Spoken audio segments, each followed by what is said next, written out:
जय श्री कृष्णा। आप सभी को दीपावली की बहुत बहुत हार्दिक शुभकामनाएं।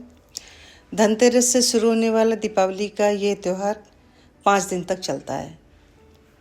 दीपावली पर्व की शुरुआत धनतेरस से होती है और फिर छोटी दिवाली, इसके बाद लक्ष्मी पूजन, गोवर्धन पूजन और फिर अंत में भाई दूज, ये सब मनाया जाता है। हर वर्ष कार्तिक मास की कृष्ण पक्ष की अमावस्या को अपन दीपावली मनाते हैं। दीपावली पर लक्ष्मी माता के साथ में अपन गणेश जी की भी पूजा करते हैं, क्योंकि गणेश जी के साथ में उनकी रिद्धि सिद्धि भी होती हैं और उनके पुत्र शुभ लाभ भी रहते हैं। माँ लक्ष्मी जी के साथ गणेश जी की पूजा क्यों की जाती है, इसका भी एक कारण है। माता लक्ष्मी जी धन संपत्ति की स्वामिनी है। वहीं श्री गणेश जी बुद्धि और विवेक के। बिना बुद्धि विवेक के धन संपत्ति को प्राप्त करना आसान तो नहीं होता। माता लक्ष्मी जी की कृपा से मनुष्य को धन संपत्ति तो प्राप्त हो जाती है, लेकिन इसको स्थिर कैसे रखा जाए, ये भी सोचना पड़ता है। माँ लक्ष्मी जी की उत्पत्ति जल से हुई थी और जल कभी एक जगह ठहरता नहीं है, चलायमान रहता है। उसी तरह से लक्ष्मी जी भी एक जगह पर नहीं ठहरती हैं। तो बिना बुद्धि विवेक के लक्ष्मी जी को कैसे संभालें, इसलिए गणेश जी की पूजा की जाती है, ताकि लक्ष्मी जी के साथ में अपने को बुद्धि भी प्राप्त हो। लक्ष्मी जी को प्राप्त करके और उसकी चकाचौंध में मनुष्य अपना विवेक खो देता है और बुद्धि से काम नहीं करता। इसलिए लक्ष्मी जी के साथ अपन गणेश जी की पूजा करते हैं। कहते हैं कि मंगलकर्ता श्री गणेश जी अपनी माता लक्ष्मी के दत्तक पुत्र हैं।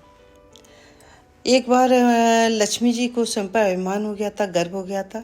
तब भगवान विष्णु ने कहा कि भले ही पूरा संसार आपकी पूजा पाठ करता है और आपको प्यार प्राप्त करने के लिए बेचैन और व्याकुल रहता है, लेकिन अभी तक आप पूरी नहीं है, अपूर्ण है।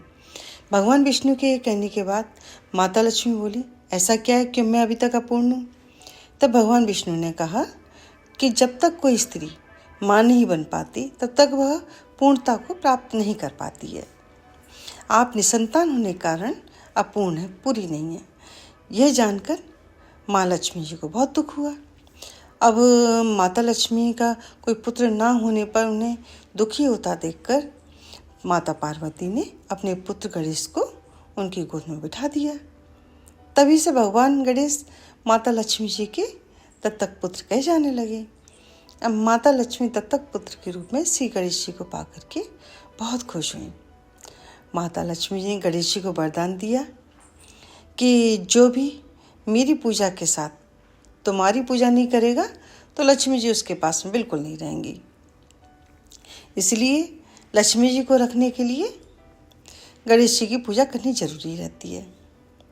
और गणेश जी के साथ में उनकी पत्नियां रिद्धि सिद्धि भी आती हैं और उनके पुत्र शुभ लाभ भी आते हैं। इसीलिए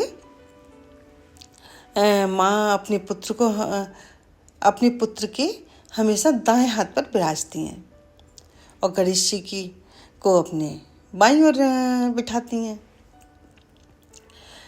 और ये माता लक्ष्मी जी की जो भंडार है, धन संपत्ति के भंडार है, उसकी देख रेख का भार कुबेर के जिम्मे में रहता है। वो इसकी देखभाल करते हैं कि इसको कितना धन देना है, कब देना है, इसका भार माता ने कुबेर जी को दिया था।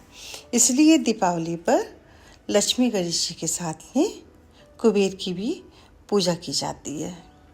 तो कैसी लगी आपको ये मेरी छोटी सी दीपावली कहानी? तो सभी को दीपावली की बहुत बहुत शुभकामनाएं।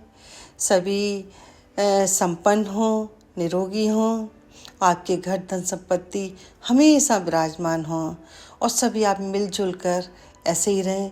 दीपों की प्रकाश से आपका घर सदा जगमगाता रहे, ऐसी मेरी कामना है। जय सिया राम।